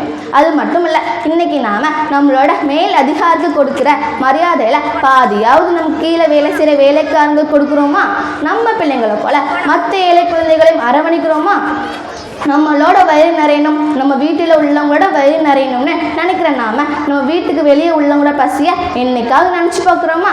இந்த கடையில் வாங்குமா அந்த கடையில் வாங்குமா அப்படி தேடி தேடி அலைஞ்சு வாங்குறதுக்கு ஒரு நாள், வாங்கின சிலையை பிடிக்கலன்னா அதை மாற்றுறதுக்கு ஒரு நாள்னு நோம்புக்கு கூட லீவ் போட்டுட்டு விதவிதமாக சொகுசாக துணிகளை உடுத்துற நாம நம்ம வீட்டுக்கு வெளியே ஒரு மாற்ற துணி கூட இல்லாமல் கஷ்டப்படுற ஏழைங்க மேலே கவனம் செலுத்துகிறோமா? இதெல்லாம் இல்லாமல் போன பிறகும் மனிதநேயம் வாழுதுன்னு யாராவது சொன்னால் அவனும் இவங்கள மாதிரி மரமண்டைகளாக தான் இருக்கணும். நடுவர்களே, இன்னைக்கு உலக ரீதியாக வறுமை கோட்டுக்கு கீழே வாழக்கூடிய நாடுகளோட எண்ணிக்கை அதிகரிச்சுட்டே வருது. சோமாலி நாட்டில் ஒரு சகோதரர் கூட ஒரு ஆளுசட்ட கேள்வி கேட்டார். எங்கள் நாட்டில் சாப்பாட்டுக்கு ரொம்ப கஷ்டமாக இருக்குது, அதனால் நாங்கள் சகர் உணவு சாப்பிடாமலே நோன்பு வைக்கிறோம், அதனால் எங்கள் நோன்பை எல்லாம் ஏற்றுக்குவானா அப்படின்னு கேட்ட உடனே அந்த ஆளுசாவே அழுதுட்டார். இப்படி ஒரு நேர உணவு கூட கஷ்டப்படுற பல நாடுகள் உலகத்தில் இருக்கும்போது மனிதாபிமானம் மனிதநேயம் அப்படி இப்படின்னு சும்மா குரல் கொடுக்குற எத்தனையோ நாடுகள் அவங்க நாட்டோட தரத்தை உயர்த்துறதுக்கும் அவங்க நாட்டை இன்னும் அதிகமாக செழிப்பாக்குறதுக்கு மட்டும்தான் பல கோடிகளை செலவழிக்கிறதே தவிர ஏழை நாடுகளை கண்டுகிறதே இல்லை. அப்போ மனிதநேயம் வாழுதுன்னு எப்படி சொல்ல முடியும்? அடுத்து நம்ம பாஸ்ல என்ன மாதிரி ஒருத்தன் கடினமான முறையில் தவம் செஞ்சானா. ஒரு நாள் அவனுக்கு முன்னால் அசரீர் சத்தம் கேட்டுச்சு. பக்தா, உனக்கு என்ன வேண்டும்? நீ எது கேட்டால் நான் கொடுப்பேன், ஆனால் ஒரு நிபந்தனை, நீ எது கேட்கின்றாயோ அது போல உன் பக்கத்து வீட்டுக்காரருக்கு 2 மடங்கு கொடுப்பேன்னு சொல்லிச்சான். உடனே அவன் என்ன கேட்டான்னு தெரியுமா? இறைவா, எனக்கு ஒரு கண்ணை எடுத்துடு, அப்பதானே பக்கத்து வீட்டுக்காருக்கு 2 கண்கள் போகும்.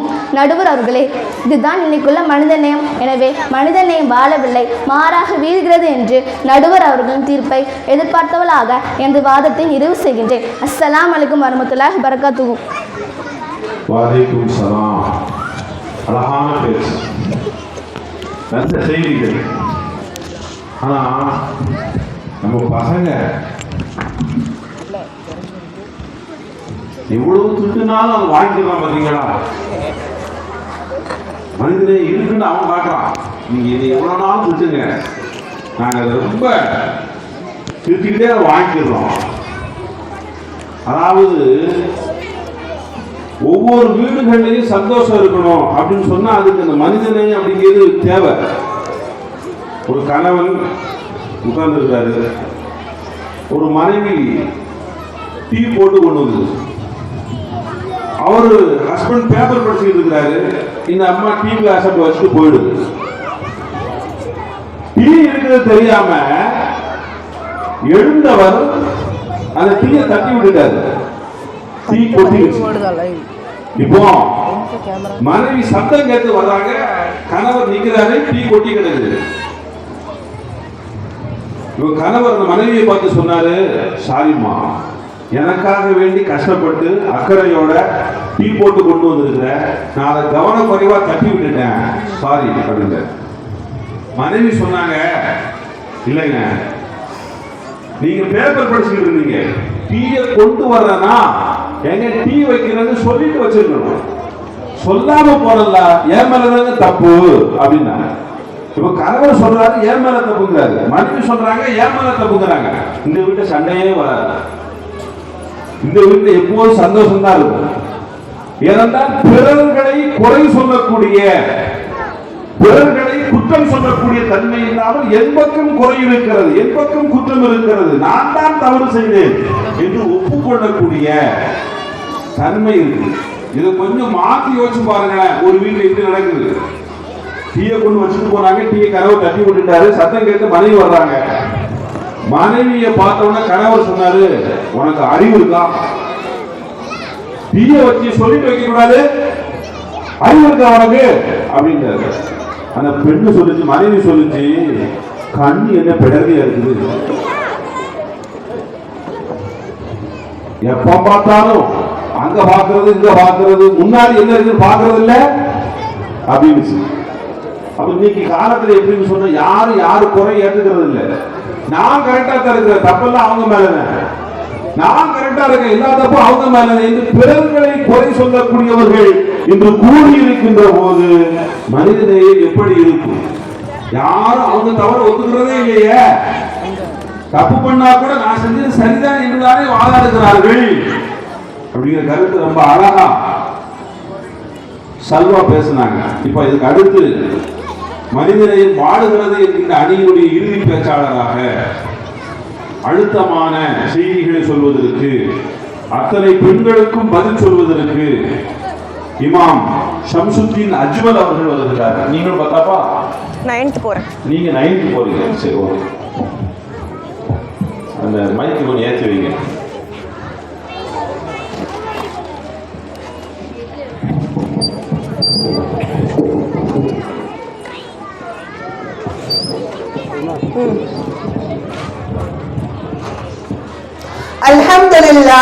الحمد لله رب العالمين. الصلاة والسلام على سيدنا محمد وعلى آله وصحبه أجمعين. ஆரம்பமாக படைத்த இறைவனாம் அல்லாஹ்வை புகழ்ந்து அதன் பின் அண்ணல் நபி ஸல்லல்லாஹு அலைஹி வஸல்லம் அவர்களின் மீது ஸலாத்தையும் ஸலாமையும் சொல்லி என் வாதத்தை தொடங்குகிறேன். நீதியை பற்றி என்னிடம் ஒரு கவிதை எழுதச் சொன்னால் நான் நடுவர் என்று எழுதுவேன். ஆம், நீதத்தின் நிறுவனமான அன்பான நடுவர் அவர்களே, அப்படி பேசுவா சொல்லுவா. இது கேட்கறதுக்கு எவ்வளவு இனிமையா இருக்கு, இன்பமா இருக்கு. நீதி அப்படிங்கிறதுக்கு ஒரு கவிதை எழுத சொன்னா நான் நடுவர் என்று எழுதுவேன். ஆஹா, மேல உண்மையான கருத்துக்களை உறுதியாக சொல்லி இங்கு அமர்ந்து கொண்டிருக்கும் என் அணியின் துணிச்சலான வீரர்களே, குர்பானி கிடாவை போல திரு திருன்னு முடிச்சு கொண்டிருக்கும் எதிரணியின் உடல் ராணிகளே, மற்றும் இங்கே கூட இருக்கும் அன்பான நண்பர்களே, மற்றும் இந்த தூக்கமான நேரத்திலேயும் கூட மார்க்க விஷயத்தை கேட்பதற்கு மூர்க்கமாக இங்கு அமர்ந்து கொண்டிருக்கும் ஆத்தூர் ஜமாத் பெரியவர்களே, தாய்மார்களே, உங்களுக்கு மத்தியில் என் பணிவான சலாத்தை சொல்லி என் அதிரடியான வாதத்தை தொடங்குகிறேன். அஸ்ஸலாமு அலைக்கும் வரஹ்மத்துல்லாஹி வபரகாத்துஹு. வஅலைக்கும் ஸலாம். சலாம் கூட அதிரடியா பேசுங்க. நடுவர்களே, இந்த 3 முட்டாள் பேச்சாளர்களும் உட்கார்ந்துருக்கிற இடம், உட்கார்ந்துருக்கிற சேரு, உட்கார்ந்துருக்கிற ஸ்டேஜ் எல்லாருமே ஒருத்தங்க நன்கொடை செஞ்சனாலதான். இப்ப நீங்க இதுல எப்படி மனிதனை என்னன்னு சொல்லலாம்? நடுவர்களே, இன்னைக்கு நட்பு இல்லாம யாராவது இருக்கிறாங்களா சொல்லுங்க பாப்போம். உட்கார்ந்துருக்கிற சேரு, இருக்கிற மேடை, பேசுற மைக்கு, அது மட்டுமா வாங்க போற பரிசு எல்லாம் சேர்த்துட்டாப்பா பேசுங்க.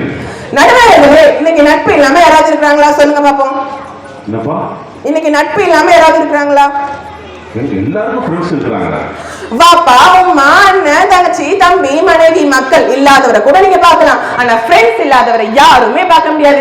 அந்த அளவுக்கு எல்லாத்துக்குமே ஃப்ரெண்ட்ஸ் இருக்கு. என்னமோ இந்த உலகத்துல மனிதனையுமே இல்லைன்னு இந்த எல்கேஜி பிள்ளைங்க பேச வந்துட்டாங்க. இன்னைக்கு இந்த உலகத்துல வாழ்றதுக்கு இந்த நட்பு தாங்க காரணமா இருக்கு. நடுவர்களே, ஃப்ரெண்டுக்கும் கரண்டுக்கும் உள்ள வித்தியாசம் என்னன்னு தெரியுமா? உயிரிழக்கும் கரண்டுக்கும் உள்ள வித்தியாசம் என்னன்னு தெரியுமா? ஃப்ரெண்டுக்கும் கரண்டுக்கும் என்ன வித்தியாசம் சொல்லுப்பா. நான் சொல்றேன். உயிரை எடுக்கிறது கரண்ட், ஆனா உயிரை கொடுக்கிறது ஃப்ரெண்ட். அவங்களுக்கு உதவாது கரண்ட். உயிரை எடுக்கிறது கரண்ட், உயிரை கொடுக்கிறது ஃப்ரெண்டு. ஆடா, எந்த ஊர்ல இருக்க அந்த ஃப்ரெண்டு? இந்த அங்க இருக்கான். சரி பேசுங்க. அவசரத்துக்கு உதவாது கரண்ட், ஆனா அவசரத்துக்கு உதவான ஃப்ரெண்ட். இன்னைக்கு இந்த உலகத்துல வாழ்றதுக்கு இந்த நட்பு தாங்க காரணமா இருக்கு. நான் ஒரு கவிதை சொல்லட்டா? சொல்லுங்க. கண்கள் அழுதால் கர்ச்சிப், உள்ளம் அழுதால் ஃப்ரெண்ட்ஷிப். நன்றி. பேசுங்க. கொஞ்சம் வருஷத்துக்கு முன்னாடி ஒரு சம்பவம் நடந்துச்சு. ஒருத்தருக்கு கிட்னி ப்ராப்ளம். அப்போ உன்னோட ஃப்ரெண்ட் ஓடி வந்து என் நண்பனுக்கு கிட்னி ப்ராப்ளமா, என்னோட கிட்னி எடுத்துக்கோங்கன்னு சொன்னா. இது மனித நேயம் இல்லையா? நடுவர்களே, ஃப்ரெண்டுக்கு கிட்னியை கொடுத்தான். ஆஃப்டர் சட்னி கூட கொடுக்க தெரியாத எதிரணியருக்கு கிட்னியை பத்தி என்ன தெரிய போகுது? ஃப்ரெண்டுக்கு கிட்னி கொடுக்குறான், இன்னைக்கு உள்ளவங்க சட்னி கூட இது செய்ய மாட்டேங்கிறாங்க, கொடுக்க மாட்டேங்கிறாங்க. எப்பா நபி சொல்லுவாங்க, உங்களது வீட்டில் நீங்கள் மாமிசம் சமைத்தால், கறி சமைச்சிங்கன்னு சொன்னா தண்ணீரை கொஞ்சம் எக்ஸ்ட்ரா ஊத்துங்க அப்படின்னு நபி சொன்னாங்க. அப்ப வந்து பக்கத்து வீட்டுக்கு என்ன செய்ய முடியும், கொடுக்க முடியும். ஆனா இன்னைக்கு மனுஷன் எப்படி கேட்கறான் தெரியுமா? கட்டி சட்னி வேணுங்கிறான். சட்னி எப்படிதான் இருக்கணும், கட்டியா இருக்கணும்னு எதிர்பார்க்கறான். என்னமோ இந்த உலகத்துல அனுதயமே இல்லைன்னு பெருசா பேச வந்துட்டாங்க. நடுவர்களே, அரண்டவன் கல்விக்கு இருண்டதெல்லாம் பேய்ன்னு சொல்லுவாங்க. அரண்டு போய் பேய் பிடிச்ச மாதிரி இருக்கிற அந்த பிள்ளைங்களுக்கு ஏதாவது தண்ணி ஊதி நுழைவு தெளிச்சுடுங்க, அப்பவாது தெரியாதான்னு பார்ப்போம். எனக்கு தெரியாதப்பா, பேயை விரட்ட படிப்பு நான் படிக்கலையே. பேசுங்க.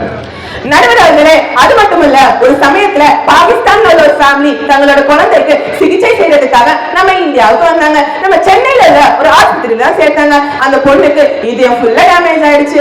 அதே சமயத்துல துர்கான்னு ஒரு குழந்தை தீயில கருகி காயம் அடைஞ்சு அதே ஆஸ்பத்திரியில சேர்த்திருந்தாங்க. தீயில கருகிற அந்த குழந்தை உயிர் பிழைக்கிறதுக்கு ரொம்ப கஷ்டம்னு சொன்னாங்க. அப்போ அந்த டாக்டர் வந்து சொன்னாங்க, உங்க குழந்தை துர்கா உயிர் பிழைக்கிறது ரொம்ப கஷ்டம், அதனால உங்க குழந்தை துர்காவோட இதயத்தை பாகிஸ்தான் சிறுமிக்கு கொடுக்குறீங்களான்னு கேட்டாங்க. அப்போ அவங்க அம்மா அப்பா என்ன தெரியுமா சொன்னாங்க? மனித நேயமே இல்ல, மனித நேயமே இல்ல, மனசாட்சி இல்லாம பேச வந்துட்டீங்களே, அதுல என்ன சொன்னாங்கன்னு கேளுங்க. அவங்க அப்பா அம்மா சொன்னாங்க, என் குழந்தை சேர்த்தாலும் பரவாயில்ல, ஆனா அவளோட இதயம் இந்த உலகத்துல வாழ்றதுக்கு நாங்க பெரிய பெற்றோம், அதனால தாராளமா எங்க குழந்தை துர்காவோட இதயத்தை பாகிஸ்தான் சிறுமிக்கு கொடுத்துருங்கன்னு சொன்னாங்க. நடுவர்களே, இது சாதாரண விஷயமா? தங்களோட குழந்தை இருந்து போகும்போதே அந்த கவலையான நேரத்திலும் கூட அடுத்த குழந்தையோட உயிரை கொடுக்க வைக்கணும்னு நினைச்சாங்க. இந்த மாதிரி மனிதத்தை நம்மளால எங்காவது பார்க்க முடியுமா? இப்போ அந்த பாகிஸ்தான் சிறுமிக்கு நம் நாட்டு இதயத்தை பொருத்தி இன்னைக்கு அந்த குழந்தை சந்தோஷமா வாழ்ந்துட்டு இருக்கு. இப்ப நாடு விட்டு 4 பேர் மனிதநேயம் வாழ்ந்துட்டு இருக்கும் போது மனிதநேயம் வீழ்ந்துருச்சு செத்துருச்சுன்னு பெருசா பேசுனாங்க. என்னமோ எங்களை பார்த்து நீங்கள் பேப்பர் படிச்சாதானே உலகத்தில் நடக்கிற படம் பார்த்தா உலகத்தில் நடக்கிற செய்தி எப்படி தெரியும் அந்த பொண்ணு கேடுச்சு. நடுவர்களே, இப்ப தெரியுதா யாருக்கு செய்தி பார்க்கிறா, யார் படம் பார்க்கறானே? உங்களுக்கு அந்த இலவச நாடகத்தை பார்க்க நேரம் சரியா இருக்குமே. இதுல நீங்க எங்க படம் எங்க நியூஸ் வாசிக்க போறீங்க, எங்க பேப்பர் படிக்க போறீங்க? அது மட்டுமல்ல நடுவர், அந்த பொண்ணு வந்து எனக்கு டாக்டர்லாம் சரியில்லை, எல்லாருமே நல்ல மனுஷனோட சிகிச்சை செய்யறது இல்ல, எல்லாருமே படத்துக்காக தான் செய்யறாங்க, அப்படியே இப்படின்னு தூக்கத்துல சொல்ற மாதிரி விளையாடிட்டு போச்சு. நடுவர்களே, ஒரு சில டாக்டர்கள் அப்படி இருக்கலாம், அதுக்காக எல்லா டாக்டருமே குறை சொல்ல முடியுமா? இந்த சமயத்துல கூட பாருங்க, உங்க குழந்தை துர்காவோட இதயத்தை அந்த பாகிஸ்தான் சிறுமிக்கு கொடுத்தீங்கன்னா கேட்டது யார்? அந்த டாக்டர் தானே. இப்படி எத்தனையோ மனிதநேய டாக்டர்கள் இங்க வாழ்ந்துட்டு தான் இருக்காங்க, அது வாழ்ந்துட்டு தான் இருக்காங்க. அப்ப எப்படி எல்லா டாக்டருமே சொல்ல முடியும்? இப்போ ஒரு விபத்து நடந்தா அந்த வழியா போற எத்தனை பேர் உதவி செய்யறாங்க. ஒருத்தர் தண்ணி எடுத்து கொடுப்பாரு, இன்னொருத்தர் துணியை கிழிச்சு அந்த ரத்தத்தை திறப்பாரு, இன்னொருத்தர் ஆம்புலன்ஸ் கால் பண்ணி சொல்லுவாரு, இன்னும் சில பேர் கூடவே போய் வீட்டு வரை அங்க கூடவே போய் ஹாஸ்பிட்டல் வரை உதவி செய்வாங்க. இப்படி அவசரத்துக்கு உதவி செய்யறவங்களுக்குலாம் உதவியும் செய்யலாம். சில பேர் அந்த நேரத்துல செல்போன் எழுதிட்டு இருக்கான், ஆக்சிடென்ட் ஆகி கீழே கிடக்கவன் அந்த நேரத்துல செல்போன்ல படம் பிடிக்கவும் இருக்கத்தான் செய்யறான். நீ சொல்ற மாதிரி ஆள் இருக்கத்தான் செய்யறாங்க. இப்படி அவசரத்துக்கு உதவுவதற்கு மனிதநேயம் இல்லைன்னு சொல்ல முடியுமா? என்னமோ மனிதநேயம் இல்லைன்னு சொல்றாங்க. ஒரு நிமிஷம் நம்மளோட கடைசி நேரத்தை யோசிச்சு பாருங்க. நம்ம இறந்த பிறகு நம்ம அடக்கம் செய்வதற்காக கபர்ஸ்தானுக்கு கொண்டு செல்லும் போது நம்மளோட ஃப்ரெண்ட்ஸ் இருப்பாங்க, சொந்தக்காரர்கள் இருப்பாங்க, முன்பின் தெரியாதது கூட முன் வந்து ஹெல்ப் பண்ண வருவாங்க. நான் கொஞ்ச நேரம் தூக்குறேன், நீ கொஞ்ச நேரம் தூக்கணும். தூக்குறதுக்கு மட்டும் இல்ல, குளிப்பாட்டுறதுக்கு, கஃபன் செய்யறதுக்கு, தப்பன் செய்யறதுக்கு போன்ற எல்லா நற்காரியங்களுக்கும் முன் வந்து நிற்பாங்க. இதெல்லாம் கேட்ட பிறகும் யாரும் மனிதநேயம் இல்லைன்னு பேசினாலும் தீர்ப்பு சொன்னாலும் அவங்களுக்கு தான் மனிதநேயம் இல்லைன்னு அர்த்தம். மேலான நடுவர் அவர்களுக்கும் எதிரிகளுக்கும் ஒன்று சொல்கிறேன், பார்த்து பேசுங்க, பார்த்து தீர்ப்பு கொடுங்க. நடுவர் அவர்களே, மனிதநேயங்கிறது ஒரு வெள்ளை பேப்பர் மாதிரி, மனிதநேயத்திற்கு எதிரான செயல்கள் அந்த வெள்ளை பேப்பர்ல ஒரு கரும்புள்ளி மாதிரி. எப்படி மனிதநேயத்திற்கு எதிரான செயல்கள் அவங்க கொஞ்சம் கொஞ்சம் நடக்கிறதா பெருசா தெரியும், நற்காரியங்கள் தெரியவே தெரியாது.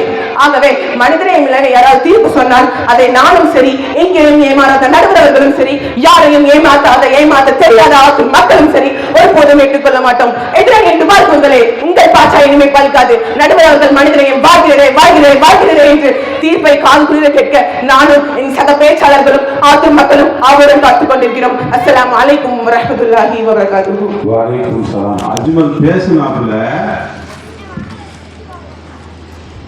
அந்த பேச்சு பாடுற மாதிரி இருக்கு. அவன் கூட்டுறாப்புல குறைக்கிறாப்புல, அவன் பேசுனாப்புல பாடுனாப்புல, அதே மாதிரி பார்த்தீங்கன்னா ஒரே இடத்துல நிற்கவும் இல்லை, ஆடுனாப்புல. அங்க ஆடுறாரு, இங்க ஆடுறாரு, அங்க திரும்புறாரு, இங்க திரும்புறாரு. அவ்வளோ ஆத்திரம், அவ்வளோ ஆவேசம். அவர் சொன்னாரு, நீங்க எதை பாக்குறீங்க, உலகத்தை எங்க பாக்குறீங்க, சீரியலத்தை பாக்குறீங்க. நான் அப்படிதான் ஒரு ஊர்ல போய் சொன்னேன், பெண்கள்லாம் சீரியல் பாக்குறாங்க. ஒரு அம்மா சொல்லுச்சு, ஹஜரத் ஆலிம் சார், எங்க ஊர்ல யாரும் சீரியல் பார்க்கறது இல்லைன்னு. எல்லாரும் திருப்பிட்டீங்க. நாங்க ஒல்லி பிக் பாஸ் மட்டும் இல்லை, ஒல்லி பிக் பாஸ். அதே மாதிரி குக்கு வித்து கோமாளி, இது மட்டும்தான் நாங்க என்ன செய்யறோம், பார்க்கிறோம். அந்த அளவுக்கு நாங்க டெவலப் ஆயிக்கிறோம். அருமையானவர்களே, எனக்கு ஒரு சந்தேகம் வந்துச்சு. எல்லாரும் இந்த பெண்கள்லாம் சீரியல்ங்கிறாங்க, அந்த சீரியல் அப்படி என்னதான் இருக்கு, இதை தெரிஞ்சுக்கிடணும் அப்படின்னு எனக்கு ஒரு ஆசை. அதை பெண்கள்கிட்ட தான் கேட்கணும் சேர்த்து அப்படின்னு சொல்லி அப்பா சொல்றாங்க. எனக்கு ஒரு ஆசைப்பா, அதை எப்படியாவது தெரிஞ்சுக்கிடுவோம் அப்படின்னு சொல்லி ஒரு நாள் நானே உட்கார்ந்து ஒரு சீரியல் பார்த்தேன். சீரியல் எடுத்த உடனே எழுத்து போட்டான். எழுத்து போட்ட உடனே விளம்பரம் போட்டான். சோப்பு வாங்கு, சீப்பு வாங்கு, நொட்டு நொசுக்குன்னு ஒரே விளம்பரம். இப்பதானே எழுத்து போட்டா, அது கூட என்ன செஞ்சாரு, விளம்பரத்தை போட்டாங்கன்னு சொல்லி வெயிட் பண்ணி உட்கார்ந்துருந்தேன். இப்போ சீரியல் ஸ்டார்ட் ஆயிடுச்சு. எப்படி தெரியுமா சீரியல் ஸ்டார்ட் ஆச்சு? ஒரு வயசான தாத்தா ஊஞ்சல்லாம் ஆடிட்டு இருந்தார். அதை கேமரா பக்கத்துல போய் காட்டுறான். அப்படி ஆடுறாரு, இப்படி வர்றாரு. எனக்கு ஒரே பயம், இந்த ஆள் ஊஞ்சல் இருந்து கீழே கீழே வந்துருவாரோ. அப்படியே ஆடுனவர் திடீர்னு சொன்னாரு, சொன்னா அப்படி சொல்லியிருக்க கூடாது அப்படின்னா. சீரியல் பார்த்துட்டு எனக்கு நெஞ்சில் திக்குச்சு. சொன்னா அப்படி என்னதான் சொன்னான் அப்படின்னு நான் யோசிக்கிறேன்.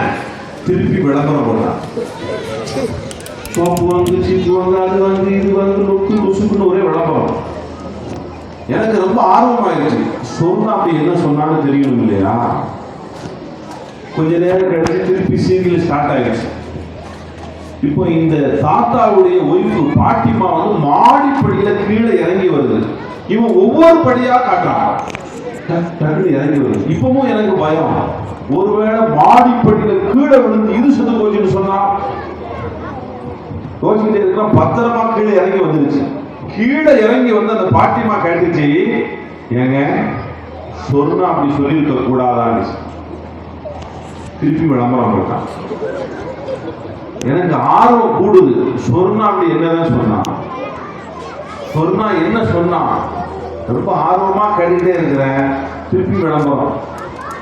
விளம்பரம் முடிஞ்ச உடனே திருப்பி சீரியல் போட்டா சொர்ணாவே வந்துருச்சு. அல்ஹம்துலில்லாஹ், சொர்ணாவே வந்துருச்சு. சொர்ணா வந்த உடனே சொர்ணா கேட்டுச்சு, ஏப்பா நான் அப்படி சொல்லியிருக்க கூடாதான்னு. அந்த தாத்தா சொல்றாரு, சொன்னா நீ ஏன் அப்படி சொன்னாங்க. அந்த பாட்டிமா சொல்லுது, சொன்னா நீ அப்படி சொல்லியிருக்க கூடாதுன்னு. தொடர்ந்து போட்டாங்க. கடைசி வரைக்கும் எனக்கு சொன்னா என்ன சொல்லுச்சுன்னு நினைச்சேன். இதை உட்கார்ந்து ரொம்ப ஆர்வமா உட்கார்ந்து யாரும் பார்த்துட்டு இருக்கிறா, பெண்கள் கூட பார்த்துட்டு இருக்காங்க. அருமையானவர்களே, ஒருத்தர் சொன்னாரு, எனக்கு விளம்பரம் தான் சோறு போடுதுங்க. விளம்பரம் தான் சோறு போடுது. எப்படிங்க, ஏதாவது விளம்பரம் ஏதாவது படம் எடுக்கிறீங்களான்னு கேட்டேன். இல்லைங்க, விளம்பரம் போடும் போது என் வீட்டம்மா எனக்கு சோறு போடும். சீரியல் நடக்கும் போது நம்ம வீட்டம்மா எனக்கு சோறே என்ன செய்யாது, போடாது. அந்த அளவுக்கு அதுல கவனம் இன்னைக்கு அதிகமாக ஆகிவிட்டது. அப்போ அதையெல்லாம் பார்த்து கொண்டிருக்கின்ற போது மனிதனையும் வாழ்வதற்கு எத்தனை உதாரணங்கள் இருக்கிறது. ஒரு பாகிஸ்தான் வீட்டில், பாகிஸ்தானிலே உள்ள ஒரு பெண்ணினுடைய ஆபரேஷனிலே இந்திய சிறுமியின் இதயம் பொருத்தப்படவில்லையா? பழைய செய்தி ஒன்று. இப்போ நேற்று ஒரு ஆபரேஷன் பண்ணியிருக்கிறாங்க.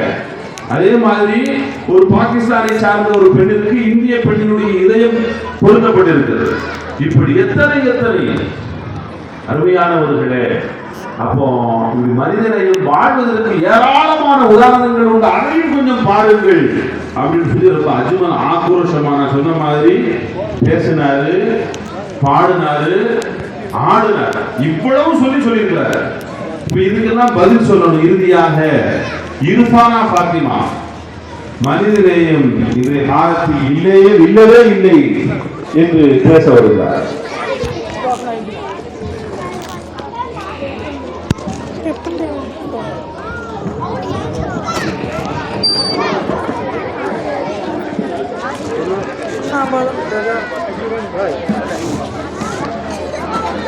அல்ஹம்துலில்லாஹ் அல்ஹம்துலில்லாஹ் ரப்பில் ஆலமீன் அஸ்ஸலாத்து வஸ்ஸலாமு அலா சய்யிதினா முஹம்மதின் வ அலிஹி வஸஹ்பி அஜ்மைன்.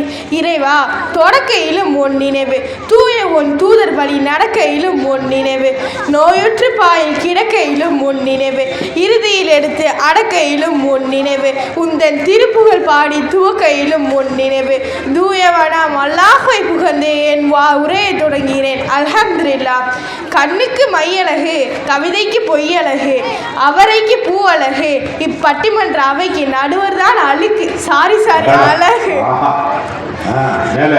அன்பான நடுவர் அவர்களே, சத்தியத்தை சத்தமாக பேசிக்கொண்டு அமர்ந்திருக்கும் என் அணியின் சத்திய மங்கைகளே, எடக்கு மடக்காக குண்டுக்கு மண்டுக்கு வளரி விட்டு போன எதிரடினரே மற்றும் இந்த நிகழ்ச்சியை ஆவலோடு அவதானித்துக் கொண்டிருக்கும் உங்கள் அனைவருக்கும் என் சலாம் கூறி என் வாதத்திற்குள் நுழைகிறேன். அஸ்ஸலாமு அலைக்கும் வரஹ்மத்துல்லாஹி வபரகாத்துஹு. வலைக்கும் அஸ்ஸலாம் வரஹ்மத்துல்லாஹி வபரகாத்துஹு.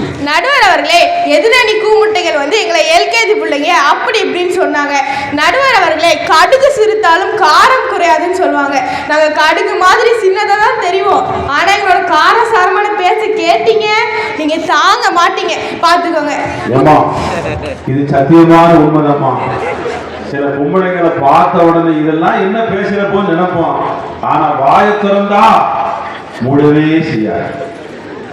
நிஜந்தம்மா. முதல்ல எதிரணில இருந்து அப்பாஸ் வந்தாரு.